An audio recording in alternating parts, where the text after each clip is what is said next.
చేసా మూవీ మీద ఉన్నటువంటి ప్రత్యేకమైన ఆసక్తి కారణంగా ఈ మూవీ యొక్క రైట్స్ భారీ స్థాయిలో అమ్ముడుపోతున్నాయని చెప్పాలి. ఓటీటీ డీల్ అయితే దగ్గర దగ్గర 180 క్రోర్స్‌కి ముగించినట్టు తెలుస్తుంది అమెజాన్ ప్రైమ్.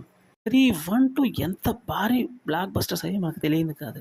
అదే కోవలో వస్తున్నటువంటి ప్రభాస్ యొక్క ఈ మారుతి డైరెక్షన్‌లో వస్తున్నటువంటి ఈ మూవీ పెను సంచలనంగా మారే అవకాశం గట్టిగా ఉంది. హర్రర్ మూవీస్‌ని నేటి తరం ఎక్కువగా ఇష్టపడుతున్న విషయం మనకు తెలియంది కాదు. ఇటువంటి క్యారెక్టర్‌లో ప్రభాస్ అంటూ నటించడం, అది కూడా డబుల్ రోల్‌లో నటించడం ఈ మూవీకి తిరుగులేనటువంటి ఎసెట్‌గా మారిందనే చెప్పాలి. విజువల్స్ కూడా చాలా గ్రాండియర్‌గా ఉన్నాయన్న విషయం మనకు తెలిసిందే. ఒక బూత్ బంగ్లాలో జరిగేటువంటి ఇటువంటి అద్భుతమైన కథలని ఇప్పుడు నేటి జనం అయితే ఎక్కువగా ఇష్టపడుతున్నారు.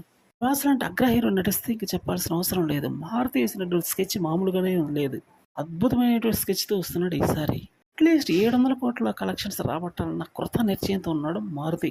మూవీ మీద ప్రస్తుతం ఉన్నటువంటి హైప్ ప్రకారం చూస్తే తారాస్థాయిలో ఉందనే చెప్పాలి. అది ప్రభాస్ పర్ఫార్మెన్స్ మాత్రం పీక్ స్టేజ్‌లో ఉంటుందనే చెప్పాలి. ఇన్సైడ్ టాక్ ప్రకారం ఈ మూవీ యొక్క ప్రీ రిలీజ్ అయితే దగ్గర దగ్గర 400 కోట్ల వరకు అయ్యే అవకాశం ఉందని గట్టిగానే తెలుస్తుంది. మూవీ యొక్క వసూళ్ల టార్గెట్ మాత్రం దగ్గర దగ్గర 700 కోట్లు ఉన్నట్టయితే తెలుస్తుంది. మూవీ యొక్క బడ్జెట్ అయితే ఇప్పటి వరకు తెలిసినటువంటి లెక్కల ప్రకారం 250 కోట్ల వరకు ఉందని తెలుస్తుంది.